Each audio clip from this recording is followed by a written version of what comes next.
Thomas chuffed slowly toward the bridge. The bridge looked very old, and it was very high, and the ravine was very deep. Thomas could hear rocks falling into the ravine. He felt a little scared. I like high bridges, but this one is really high. If I chuff slowly, I'll reach the other side before I know it, he puffed bravely. Wheel turn by wheel turn, Thomas edged onto the bridge. I am brave and I am strong. I'll get to the wharf and it won't take long, he chuffed to himself. Thomas was now halfway across the bridge. The sound of the falling rocks was louder and louder. The bridge had started to shudder and shake. Thomas didn't like it at all, but he wanted to get to the other side. Then Thomas heard a mighty crack. Part of the bridge in front of him came away from the rocks. Cinders and ashes, cried Thomas. I must get back to safety. He was very scared. Then Thomas started to reverse. He puffed slowly and carefully. Then there was another mighty crack. A large piece of the broken bridge fell down into the ravine below. With the biggest puff he had ever huffed, Thomas pushed backwards onto the hillside. I'm safe, he cried. Just as the last part of the bridge groaned and swung over the deep ravine.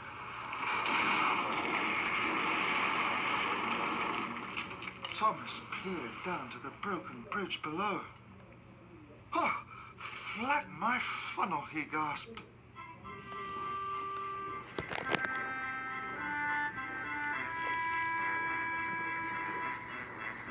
Thomas puffed back to the junction.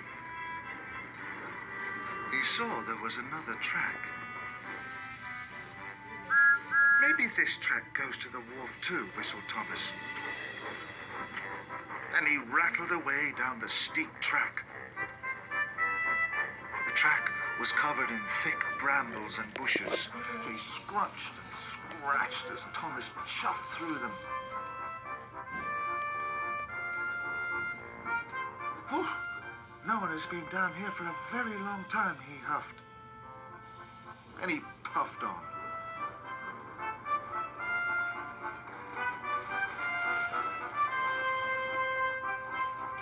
Then Thomas gasped. He had arrived at a hidden town. It was overgrown, rusty and very old. Bubbling boilers, Thomas cried. There were lots of old buildings and a station covered in ivy.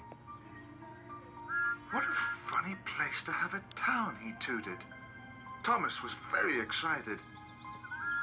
I wonder what else I'll find, he wished. Thomas chuffed to a halt. Fizzling fireboxes, he gasped. Thomas had never seen such an amazing sight.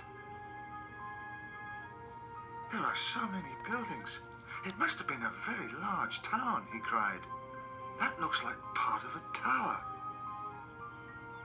Thomas was very excited indeed. I must tell everyone about this, he tooted loudly.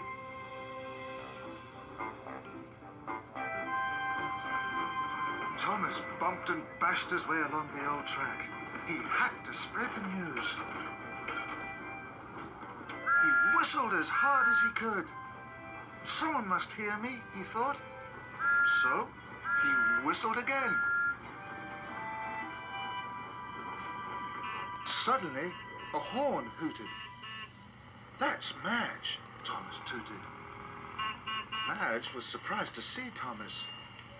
Madge, I've discovered an old town. It's hidden in the forest, wished Thomas excitedly.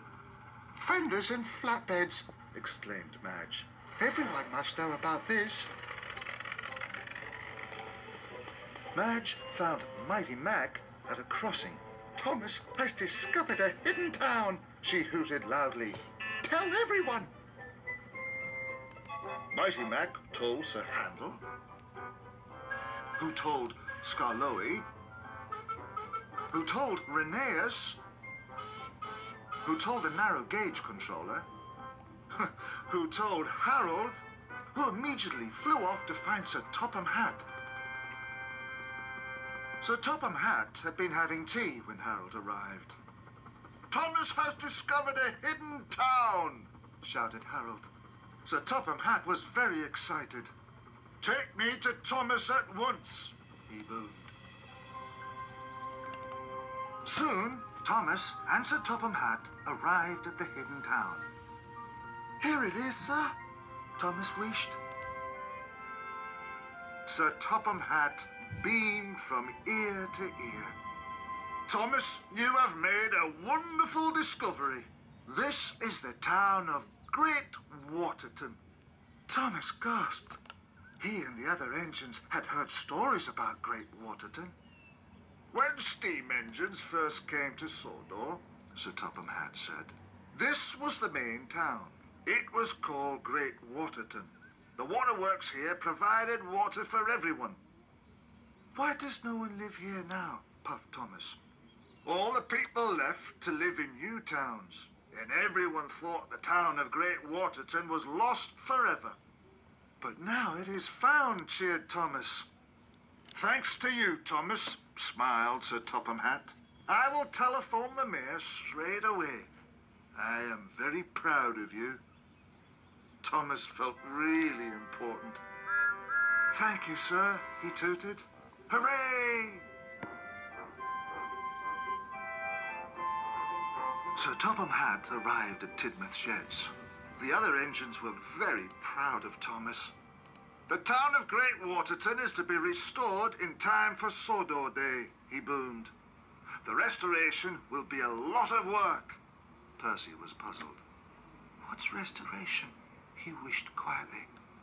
"Restoration," groaned Gordon loudly. "That is when you make something very old look new again." "There are many jobs to be done," Sir Topham Hatt added. All the engines were pleased. Sir Topham Hatt gave each of the engines important jobs. They whistled and tooted in excitement. "Now, I will telephone Miss Jenny. We need the help of the Sodor Construction Company." Sir Topham Hatt telephoned Miss Jenny. "Miss Jenny, Thomas has discovered the old town of Great Waterton. We need the help of Jack and his team to rebuild it. It must be ready in time for Sodor Day." "How exciting," said Miss Jenny. "They will be delighted to help. I'll tell them right away, sir." So, Miss Jenny went to see Jack and his team. "We will work harder than ever," hooted Jack excitedly. At the depot, Mr. Percival gathered his engines. He spoke loudly. "You will all be very busy." The engines whistled and tooted happily. "I know you will all do your very best." Mr. Percival cheered.